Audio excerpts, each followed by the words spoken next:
الحمدللہ والصلاة والسلام علی رسولہ المجتبی وعلی آلہ وصحبہ ومن اہتدی اما بعد۔ آج ہمارے درس کا موضوع ہے اسباب کا اختیار کرنا توکل کے خلاف نہیں ہے۔ دینی بھائیوں، جسم میں گوشت کا ایک ٹکڑا ہے، جب وہ درست رہے گا تو پورا جسم درست رہے گا۔ جان لو کہ وہ دل ہے۔ اس کی کچھ بڑی عبادتیں ہیں، جن میں سے سب سے اہم اللہ پر توکل کرنا ہے۔ ہمارے رب نے ہمیں حکم دیا ہے کہ ہم اسی پر بھروسہ کریں۔ اللہ سبحانہ وتعالیٰ کا فرمان ہے وَتَوَكَّلْ عَلَى الْحَيِّ الَّذِي لَا يَمُوتُ وَسَبِّحْ بِحَمْدِهِ وَكَفَى بِهِ بِذُنُوبِ عِبَادِهِ خَبِيرًا، یعنی اس زندہ رہنے والی ذات پر توکل کرو جو کبھی مرنے والی نہیں ہے، اس کی حمد کے ساتھ اس کی تسبیح بیان کیا کرو، اور وہ اپنے بندوں کے گناہوں سے اچھی طرح باخبر ہے۔ اسی طرح اللہ سبحانہ وتعالیٰ نے فرمایا وَعَلَى اللَّهِ فَلْيَتَوَكَّلِ الْمُؤْمِنُونَ، یعنی مومنوں کو اللہ ہی پر بھروسہ کرنا چاہیے۔ توکل یہ ہے کہ فائدہ حاصل کرنے اور نقصان سے بچنے میں اللہ تعالیٰ پر دل کا سچا اعتماد ہو۔ یہ چیز اسباب کو اختیار کرنے کے ساتھ رب اسباب پر توکل ہی سے حاصل ہو سکتی ہے۔ حدیث میں ہے کہ ایک آدمی نے اللہ کے رسول صلی اللہ علیہ وسلم سے پوچھا کہ میں اپنی اونٹنی کو باندھ دوں اور اللہ پر بھروسہ کروں، یا اسے چھوڑ دوں اور اللہ پر بھروسہ کروں؟ آپ صلی اللہ علیہ وسلم نے فرمایا اعقلها وتوکل، یعنی اپنی اونٹنی کو باندھ دو اور اللہ پر بھروسہ کرو۔ فاضل بھائیوں، کچھ لوگ یہ غلطی کرتے ہیں کہ اللہ پر توکل کرتے ہیں اور اسباب اختیار کرنا چھوڑ دیتے ہیں۔ اسی لیے نبی صلی اللہ علیہ وسلم نے فرمایا لا تبشرہم فیتکلوا، یعنی ان کو صرف کلمہ پڑھ لینے سے جنت میں دانے کی خوشخبری مت دو، ورنہ وہ اسی پر بھروسہ کر لیں گے۔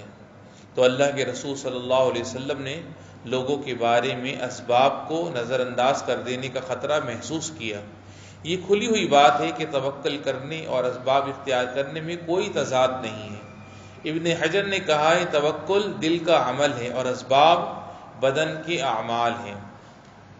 اسباب ایسا ہونا ضروری ہے جو شرعی طور پر جائز اور عقلی طور پر ممکن ہو۔ اسباب اختیار کرتے وقت اللہ سبحانہ وتعالیٰ سے تعلق بھی ضروری ہے، کیونکہ سارے معاملات اللہ ہی کے ہاتھ میں ہیں۔ ہمارے نبی صلی اللہ علیہ وسلم لوگوں میں سب سے زیادہ اللہ پر توکل کرنے والے تھے، مگر اس کے باوجود آپ صلی اللہ علیہ وسلم نے اللہ سبحانہ سے دلی تعلق کے ساتھ ساتھ اسباب بھی اختیار فرمایا، جیسا کہ ہجرت کے واقعے میں کہ آپ صلی اللہ علیہ وسلم نے ابو بکر رضی اللہ تعالیٰ عنہ کو اپنا ساتھی بنایا اور آپ صلی اللہ علیہ وسلم نے دور کا راستہ اختیار کیا۔ ہجرت کے دوران آپ صلی اللہ علیہ وسلم ابو بکر کے دل میں توکل بٹھاتے رہے۔ حضرت انس رضی اللہ عنہ نے بیان کیا کہ ابو بکر صدیق رضی اللہ عنہ نے ان سے بیان کیا کہ میں نے مشرکین کے قدموں کو اپنے سروں پر دیکھا جب ہم غار میں چھپے ہوئے تھے۔ میں نے کہا اے اللہ کے رسول صلی اللہ علیہ وسلم، ان میں سے کوئی اگر اپنے قدموں پر نگاہ ڈالے گا تو اپنے پیروں کے نیچے ہمیں بھی دیکھ لے گا۔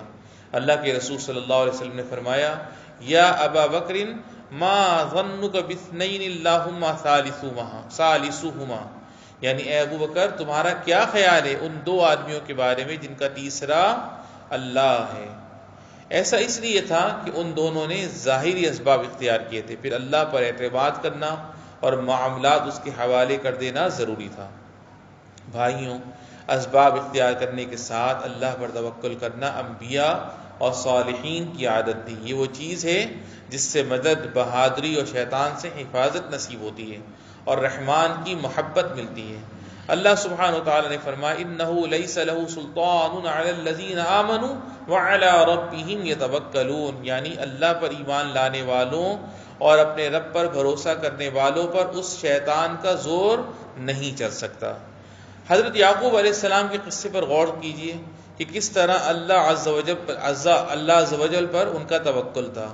اللہ سبحانہ نے فرمایا وقال یا بنی لا تدخلوا من باب واحد وادخلوا من ابواب متفرقہ وما اغنی عنکم من اللہ من شیء ان الحکم الا للہ علیہ توکلت وعلیہ فلیتوکل المتوکلون، یعنی یعقوب نے کہا میرے بیٹوں، ایک دروازے سے مت داخل ہونا اور مختلف دروازوں سے داخل ہونا، میں اللہ کی طرف سے تم کو کچھ بھی فائدہ نہیں پہنچا سکتا ہوں، فیصلہ تو بس اللہ ہی کا ہوتا ہے، اسی پر میرا توکل ہے، اور توکل کرنے والوں کو اسی پر توکل کرنا چاہیے۔